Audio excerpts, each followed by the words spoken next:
Taylor Anderson here with Empowering the Iowa Girl, and we're with Maddie Manning. So Maddie, introduce yourself and tell us what you're doing today. Yeah, so I'm Maddie Manning. I work for Bound, sell and do a lot of software stuff with them, and then I also run a basketball academy. So just really involved with high school sports and trying to help the Iowa athlete, or just athletes in general, help them be their best self. So. And how long have you had the basketball academy? This going on probably 3 years now. Actually, when COVID happened, I moved back home from playing professionally overseas. Started training some kids in a park and found that I loved it, and one thing kind of just led to another, and now I'm lucky enough to have my own gym space and get to learn about and train a bunch of athletes. So. What was it like growing up in Ankeny? I'm so lucky to have grown up in Ankeny. I feel like, even now it's getting to be a bigger town, but I always had that small town feeling. Me and my brothers would walk from the elementary school to the YMCA after school every single day. And really just, it's important to feel safe, but also just felt like everybody in the community was a part of our home. Looking back at Ankeny, there's staple fans that knew you by name, knew your family, and they were there to really support you on your journey. So. And having older brothers, did that develop any toughness or grit in you when you were younger? Oh yeah. My brothers would strap a football helmet on me and put me out in the yard and just act like I was one of them. So I had to learn to fight a little bit when I was younger. What were kind of your youth involvement, your first taste of athletics? Yep. Well, I would say my first taste of athletics was the driveway or the backyard, but I tried to do anything my parents would let me do or anything they'd get me to. So I played soccer, volleyball, basketball, and then would go to track camps when I could, or really anything. Went to a couple softball camps. Anything they would drop me off at, I was ready to go to. You get to high school now, and what year did you graduate from Ankeny?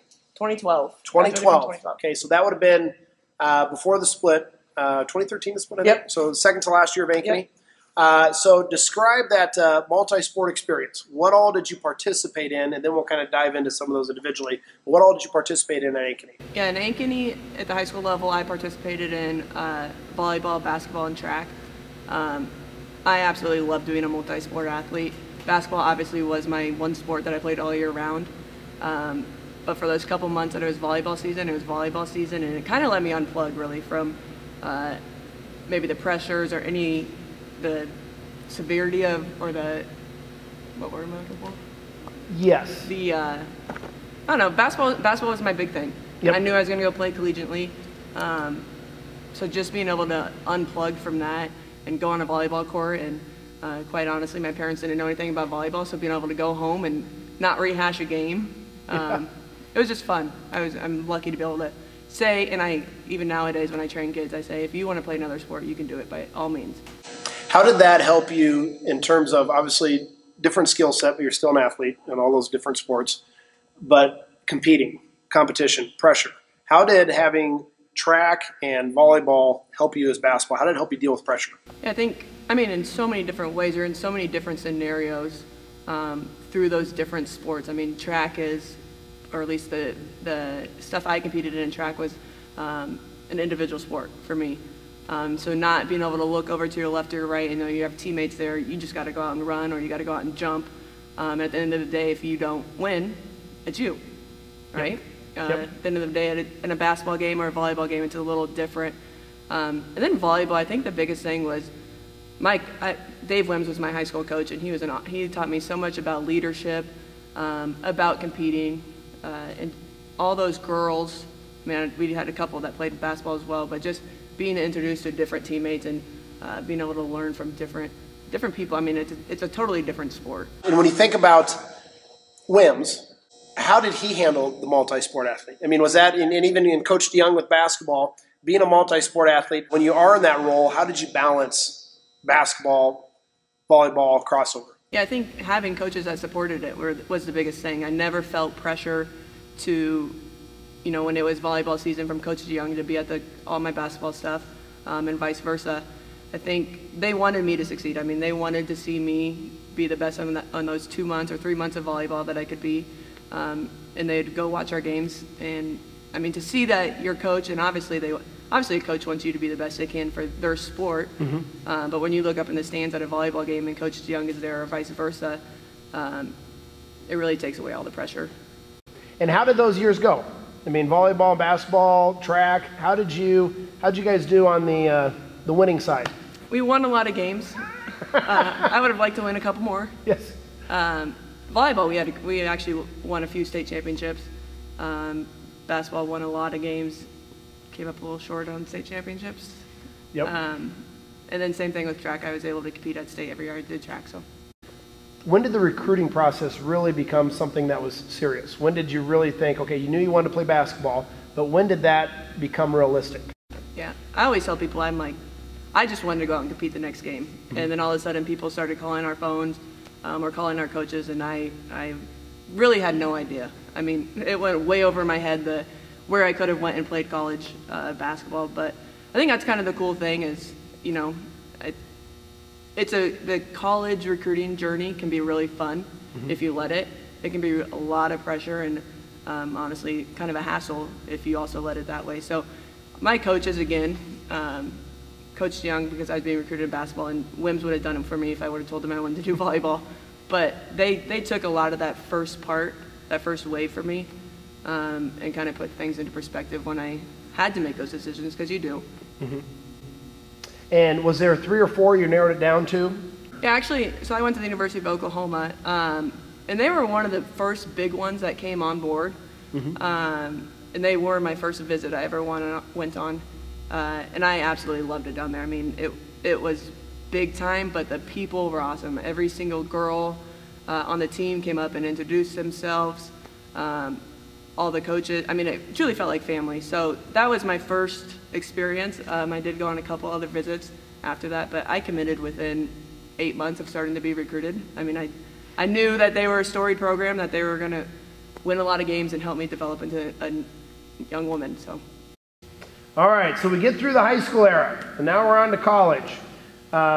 When you get to Oklahoma, first of all, describe that transition from the high school game to the college game. What surprised you?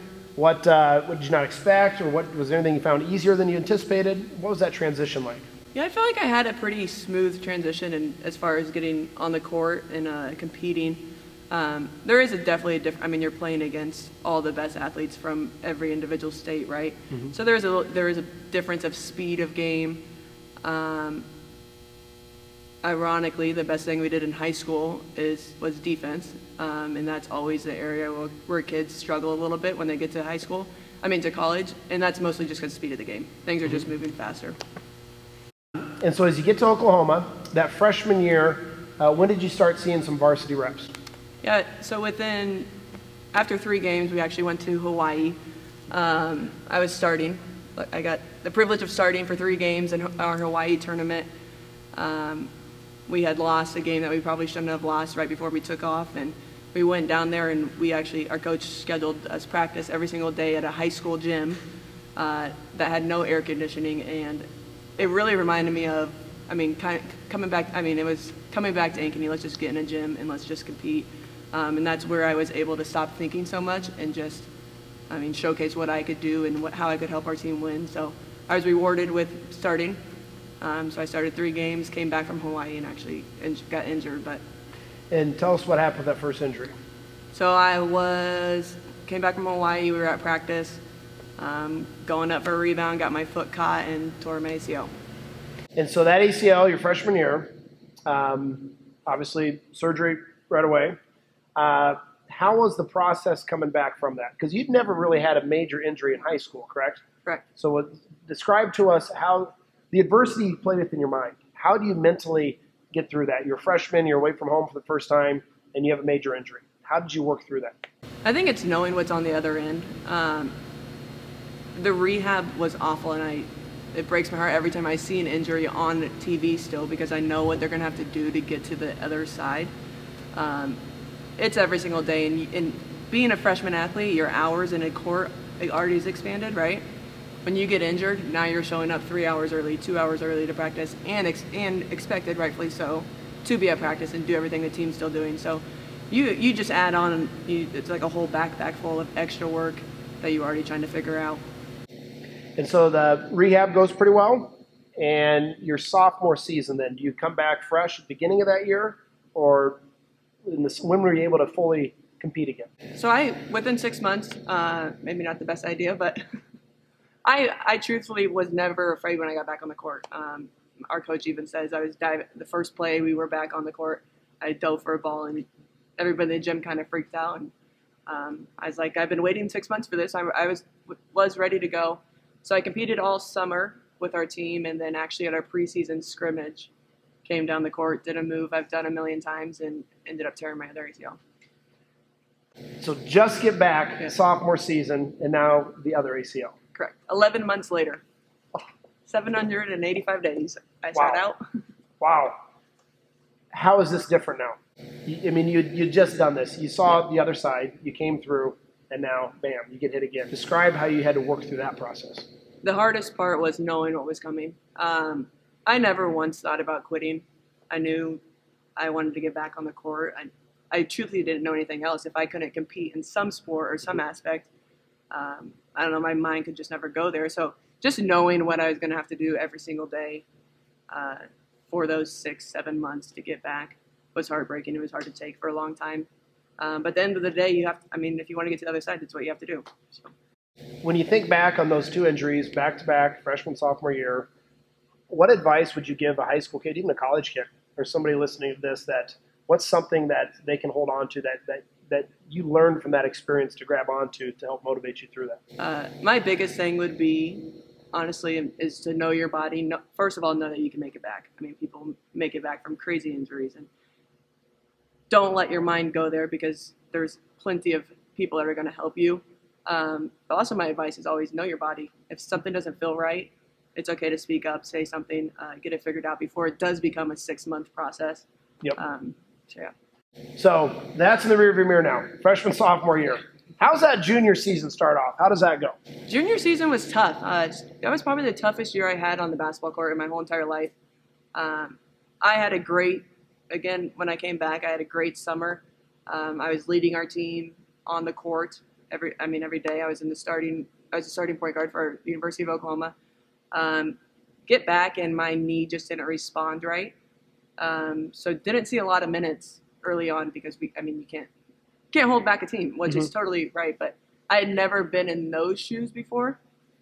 So figuring that out and figuring how, for the first time, truthfully, to be completely honest, how to help yourself grow as an athlete, and how to make sure you're improving, and that you're showing you're improving, right? While not letting that interfere with being a great teammate and wanting your team to win every single day. Is there a certain time or an example that comes to your mind when you realize that you have to serve both roles? Was there something that a practice or a game where you're like, I need to support my team, even though I may not be the one on the court right now? I don't know if there was a certain time. What I truthfully think is I don't remember who we were playing, but it was the first time I wasn't a part, when I was in uniform, not a part of a big comeback. And I remember thinking after the game, man, that was awesome. Like, I want to be the one out there, but that's my team. That was cool. So how does the career end out? You're healthy. You come back for that 4th year. Yep. Now you're 100%. Yep. So I was lucky to play 4 years of mostly healthy basketball. I did have a couple. Collegiate athletes are. Yep. It was great. I learned a lot. I got to go to a lot of places. That's usually what I tell people now that I've been 5 years removed or more plus. The places that, and the people that college athletes, specifically University of Oklahoma, took me to, that's the journey. That's what it was about. Was it awesome to go compete in Hilton, close to my hometown? Absolutely. Same thing. We got to play at Duke. Those things, but the people and the places and the experiences that I got to experience just because I could dribble a basketball are what I'm indebted to. So Oklahoma, you wrap up your playing career at Oklahoma. What was the next step? So after I was done playing at Oklahoma, signed a contract to go out to Switzerland and play professional basketball. Again, just didn't feel like I reached my max yet as being an athlete, but a basketball player. I thought I still had a lot to learn, and basketball I knew it was going to take me to Europe. I knew I was also going to learn a lot about myself and about continuing my career in other ways, because I knew the ball would stop dribbling here in a couple of years. Is there a mantra? Is there a saying? Is there anything from coaches in your college career? Is there something that always stuck with you? Was there a saying? Was there something that you always kind of went back to? There's a lot of things I could probably go back to. I know high school, Coach Young actually was diagnosed with cancer during my time, and he brought the message of the precious present, precious present, and having that become a foundation of who I was going to be and who take on to college with me was huge. In college, we had a sign in our locker room that says "Class and Grace, pass it on." I think in any locker room, but specifically a women's locker room, that's very important as you go on to your next career. And having those staples, people know that when you walk into a room, those are game-changing things. So if you could go back and see your freshman self just walking into the halls at Ankeny, what advice would you give yourself? And enjoy it. Enjoy it. All the games, especially playing in front of your hometown. Those people that have watched you maybe even grow up, or if not, run around those high school games, because it truly is all the same fans that keep coming to the games. Enjoy it, and then put your time in, because it's going to be rewarding afterwards. I mean, it's going to be worth it, and working towards something or working towards becoming your best self or best at what you can do is always going to pay off. How has the game of basketball evolved? So when you look at from your high school days, college, over in Europe, and now working with high school kids and junior high kids in basketball, how's the game evolved? What is different and that you're seeing on the court now at the high school level than when you were there? Yeah, the game's crazy right now. The skill level at a young age, is unbelievable. I probably shouldn't admit this, but I had a couple moves. I was very athletic. I had a couple moves. I could run and jump, and I could hardly make a left-handed layup, so I went right a lot. Now I have third graders that are making left-handed layups over their heads, and it's the skill level of the game is crazy. It's going to be really interesting to see these kids grow up into where the game's going to go. But I think it's just an exciting time for basketball. You look at Caitlin Clark, what she's doing for the women's game. You look at some of these guys that are playing. They're literally hitting shots from the logos. Mm-hmm. None of that was going on then. I'm going to give you about 7 different terms. First one is accountability. How was that evident at Oklahoma or in high school or even today? Yeah, accountability. I think accountability means doing the right thing when it's not easy. It's always easy to go out and work, when you're motivated, maybe after you lost a game or you're trying to get back from something. It's those times where, maybe the lights aren't on and nobody's watching. I could put up a couple hundred shots here and go home, or I could actually put up 500 shots and know that it's going to take me on to be better and when the lights are on. Communication. Communication is talking and listening. It's a two-way street, and I think actually at the University of Oklahoma, that's really what I had to learn to get on the court at a young age. I thought basketball was played silent, and I was told otherwise at a very early time at the University of Oklahoma. Leadership. I think leadership is helping others be their best selves. It's going into a room and wanting, first of all, the people around you to be great, but it's also putting yourself in a position to elevate others. And do you think, did your definition of leadership evolve from high school to college, pro to now? Oh, absolutely. I feel like my definition of leadership evolves all the time still. But I think that's what leadership is. You have to be able to evolve. And also every single setting or every scenario calls for something a little different. How would your teammates at Oklahoma describe your leadership? I hope they would describe me as a loving leader, competitive. I know they'll say competitive. But at the end of the day, the best thing somebody could say about you is if you're loyal and you love them. Teamwork. Teamwork is working with others or working together to achieve a better goal or to achieve something higher than what you can do on your own. How did that evolve? Did you see a difference in teamwork, or did you learn that? Did your experience at Ankeny with Williams and Young, did that teach you teamwork? And you were more prepared when you went to college from that, or did you really learn the power of teamwork at college? I don't know. I think that's kind of tricky. I think teamwork is sport. So I think if you want to be a part of, especially a team sport, right, basketball or volleyball, you develop that at a young age. You realize, I mean, especially if you want to win it, not just win your little stat category, but you want to win the game at the end of the day. You realize um, it takes way beyond yourself, and you have to not only share the ball or help people also get to their best self, but you got to learn about people too. You got to learn. Everybody ticks a little different, and for us to be our best as a common denominator, we have to learn each other as well. Work ethic. I think work ethic comes from your drive. I mean, what do you want at the end of the day?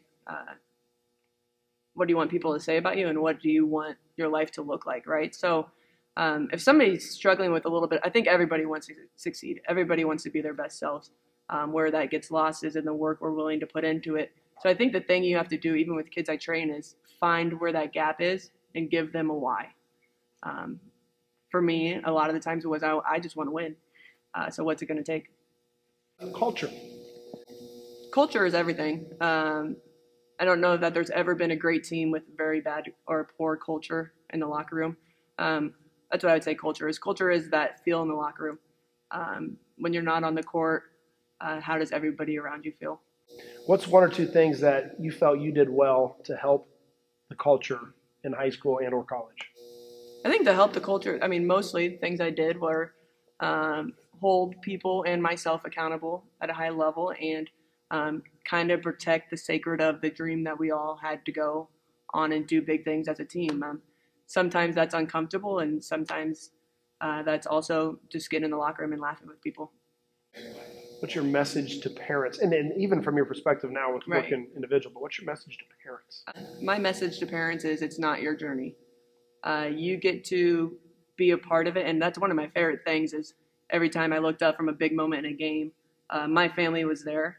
But at the end of the day, it is my journey, and that's very hard to do. But you have to let them learn and experience and fail and pick themselves up on their own. Not only are they going to be better for it, but at the end of the day, that's what it is.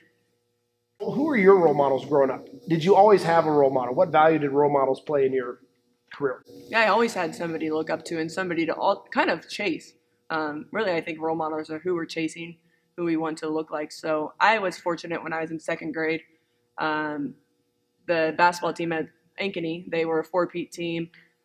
Those girls were awesome to us at camp. They would run up to you, run around, play games with you. So I think feeling that at a young age and seeing, I mean, the what they achieved put a lot into my love and the reason I wanted to go play basketball. I mean, not even for college level, but for Coach DeYoung. Last question.